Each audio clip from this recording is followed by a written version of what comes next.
Décryptage d'un secteur d'activité à travers l'expérience de terrain et l'analyse d'un chef d'entreprise. Aujourd'hui, on va parler de la transformation des entreprises. Transition écologique, télétravail, chaîne d'approvisionnement, digitalisation. Beaucoup de changements ont été opérés en l'espace de quelques années. On va en parler avec Pierre-Olivier Brial. Bonjour. Bonjour. Vous êtes directeur général délégué du groupe Manutan. Vous constatez ces changements au quotidien puisque vous êtes un fournisseur de beaucoup d'entreprises, mobilier de bureau, vêtements de travail. Est-ce que vous avez mesuré réellement cette accélération pendant la crise sanitaire ? Oui, beaucoup. Donc effectivement, en Manutan, on est au cœur des achats et les achats sont souvent un reflet de la transformation, un accélérateur. Alors on observe d'une part une accélération de la digitalisation. Beaucoup d'entreprises, par la force des choses, dans la période Covid, ont basculé leurs achats sur de l'e-commerce, mais aussi une volonté d'être beaucoup plus résilient, donc digitalisation des factures, digitalisation des commandes. Donc ça, on voit, c'est très clair. Prise de conscience sur l'approvisionnement. Donc nécessité de sécuriser l'approvisionnement et peut-être de voir des produits qui n'étaient pas considérés comme stratégiques qui le deviennent d'un coup, comme les masques. Ouais. Donc voilà, on voit un petit peu différent les produits en se disant il y a des produits qu'on regardait de très haut ou de très loin qui en fait sont finalement plus stratégiques qu'on ne le pense. Et puis la transition environnementale qui s'est aussi accélérée et donc on voit bien que tout ça bouge beaucoup, associé évidemment à une profonde mutation du monde du travail. Alors justement, le télétravail, il s'est installé pendant la crise sanitaire. On semble avoir trouvé un point d'équilibre autour de 2 jours par semaine. Qu'est-ce que ça change en matière d'équipement des entreprises ? Alors ça change pas mal de choses. D'abord, on a vu des entreprises qui ont voulu équiper leurs collaborateurs à la maison par du mobilier et finalement avec une logique de continuum. C'est-à-dire finalement j'ai mon bureau à la maison et quand je reviens dans l'entreprise, j'ai un lien dans cet univers. Donc on vous a demandé de fournir des bureaux chez les particuliers. Voilà, exactement. Donc des entreprises qui ont voulu monter des catalogues pour subventionner l'achat de bureaux pour leurs collaborateurs. Ensuite, on a une réorganisation des bureaux. Alors assez curieusement, il faut maintenant séduire pour revenir au bureau et surtout de se dire finalement si c'est pour être au bureau uniquement en salle de réunion derrière son poste, ça n'a pas d'intérêt. Donc une réorganisation des espaces de bureau, beaucoup plus de mobilier polyvalent qui permet rapidement de s'organiser, de créer des groupes de travail, beaucoup plus d'espaces de convivialité, d'espaces de rencontre. Donc on voit progressivement un réaménagement assez important des plateaux. Est-ce que les entreprises ont tendance à réduire la taille de leurs bureaux ? On peut observer ça dans des entreprises qui ont profité pour basculer quasiment, comme on dit, en full télétravail, plein de télétravail. Mais ça, c'est assez rare. Voilà, c'est assez rare.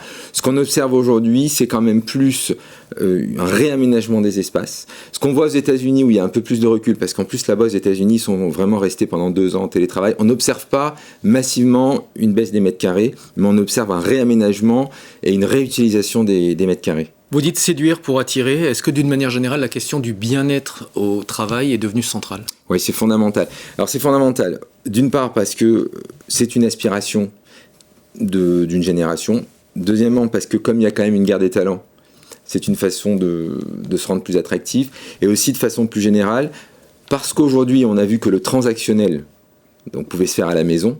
Finalement, on remet en question pourquoi on vient au bureau. Et donc, quand on vient au bureau, entre guillemets, c'est pour vivre une expérience. Et qui dit une expérience dit aménagement des locaux, bien-être, etc. Alors justement, est-ce que les entreprises achètent plus d'équipements pour les zones d'échange, les espaces sociaux ? Oui, beaucoup. En fait, on a des bureaux qu'on voit plus comme des espaces modulaires. Donc, moins de bureaux personnels. Plus d'espace et avec on va dire du flex office. Et puis beaucoup d'espaces de convivialité. Et ça oui, on l'observe vraiment, une proportion. Si on regarde la proportion de ce qui est vendu en individuel par rapport à des équipements collectifs, on voit qu'il y a un basculement vers des équipements collectifs. Est-ce que vos clients, dans leurs achats, sont plus sensibles aujourd'hui aux questions environnementales et aux questions sociales également ? Oui, alors ce qu'on a vu chez Manutan, on va dire dans les 10 dernières années, on a vu monter en puissance ce sujet, mais dans bien des cas, c'était encore plus, pas de l'habillage, mais ça faisait partie. L'équation a beaucoup changé. Alors pourquoi ? D'une part parce que la loi, notamment dans les collectivités, parce que Manutan, on vend beaucoup aux collectivités, via Casal Sport, Pichon, Manutan Collectivité. La loi AGEC oblige aujourd'hui que 20% des achats soient issus de l'économie circulaire. Et on voit aussi une chose très importante, c'est que les grands fonds d'investissement, aujourd'hui, sont extrêmement exigeants dans leur placement. Et donc, finalement, par l'effet du régulateur, par l'effet du financement et aussi d'une génération d'entrepreneurs qui a envie de faire évoluer les choses, on voit une prise en compte beaucoup plus importante. Des critères ESG en entreprise. Ouais. Est-ce que la guerre en Ukraine et le ralentissement économique qu'on redoute aujourd'hui ne risquent pas de changer les priorités des entreprises ? Je veux dire, est-ce qu'elles vont continuer d'avoir la conscience aussi verte avec la flambée du prix des matières premières, par exemple ? Alors je pense qu'il faut distinguer, d'une part le court terme, et là effectivement la volonté de faire face à cette inflation. Je ne suis pas sûr que ce soit totalement antinomique. Pourquoi ? Parce que la sécurisation des chaînes d'approvisionnement veut dire une production plus européenne ou plus française, et donc finalement on va peut-être retrouver donc moins de kilomètres, donc on va peut-être finalement via ce sujet d'une fin d'une certaine mondialisation revenir à des productions plus locales et qui sont plus compatibles avec une transition environnementale. La transformation digitale des entreprises, comment est-ce que vous la mesurez, surtout comment est-ce que vous y répondez ? Alors, chez Manutan, c'est quelque chose qu'on a commencé il y a longtemps. Ça fait 20 ans qu'on fait de l'e-commerce. Vous êtes issu de l'Internet ? C'est ça. Moi, je suis rentré à l'époque où on est basculé du catalogue vers l'Internet. Alors, comment on le mesure ? On mesure d'une part, évidemment, par l'explosion des achats qui sont effectués à distance, soit directement sur des sites marchands, soit via des outils internes qui sont connectés à des sites marchands. Donc, on voit une forte augmentation. Mais en fait, la digitalisation en entreprise, c'est beaucoup plus profond que ce qu'on peut observer en B2C, parce que ça va toucher tous les processus. Donc nous, par exemple, on a énormément de demandes de dématérialisation des factures. On a beaucoup de demandes de connexion de A à Z de tout le processus d'achat, beaucoup de demandes d'automatisation. Et donc on a vu, après le Covid, une accélération, parce que beaucoup d'entreprises ont vu la fragilité de leur chaîne et se disent finalement, aujourd'hui, digitaliser, c'est d'être beaucoup plus résilient. Donc en B2B, c'est un peu plus long qu'en B2C, mais par contre c'est toujours beaucoup plus profond parce que ça vient se mettre au cœur de tous les processus. Les tensions sur les chaînes d'approvisionnement, comment est-ce que vous y répondez ? Je crois que vous avez 700 000 produits référencés chez Manutan. Comment est-ce que vous gérez les retards, les pénuries ? Alors comme tout le monde, on est touché par ça. Alors nous, effectivement, comme on a la chance d'avoir une offre qui est très large chez Manutan, déjà on peut substituer pas mal de produits. Et on a toujours eu une politique quand même de multisourcing. Donc on n'a jamais mis, comme on dit de façon familière, tous nos œufs dans le même panier. Ce qui fait qu'aujourd'hui, si on a des ruptures à un certain endroit, on est capable de compenser. On a un sourcing qui est à la fois très local, mais qui est à la fois est un peu plus lointain. Donc on est capable de jouer entre les deux. Ce qui fait que, vu la largeur de notre offre, on arrive aujourd'hui, dans la quasi-totalité des cas, à satisfaire les demandes des clients. Alors pas exactement le produit qu'ils voulaient, mais quelque chose d'assez comparable. Mais est-ce que la crise a changé les relations avec vos fournisseurs ? En fait, je pense que ça se polarise aujourd'hui en B2B. Vous avez d'un côté des grandes places de marché, et où là, c'est un peu la foire d'empoigne. C'est-à-dire que c'est une certaine commoditisation de l'achat.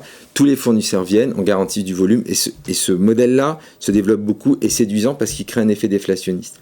Et de l'autre côté, vous avez plutôt des modèles comme le nôtre qui en sont à renforcer leur partenariat. C'est-à-dire ce qui a un peu disparu, c'est le ventre mou de la relation fournisseur un peu moyenne.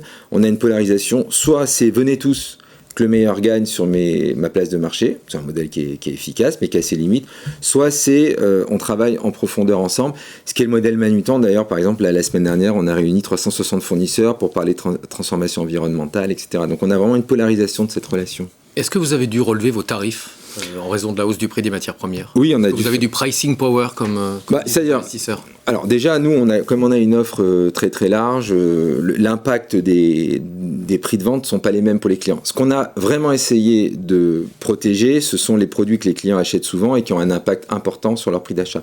Là où on a réparti un peu plus les hausses, c'est tous ces produits périphériques que le client achète peu. Par contre, comme nous, on a beaucoup de clients, le volume pour nous est important. Donc ça impacte moins les coûts d'achat du client, mais pour nous, ça nous permet de compenser des produits phares sur lesquels on a voulu maintenir des prix compétitifs et qui permet aux clients quand même de ne pas faire face à une inflation qui est trop importante.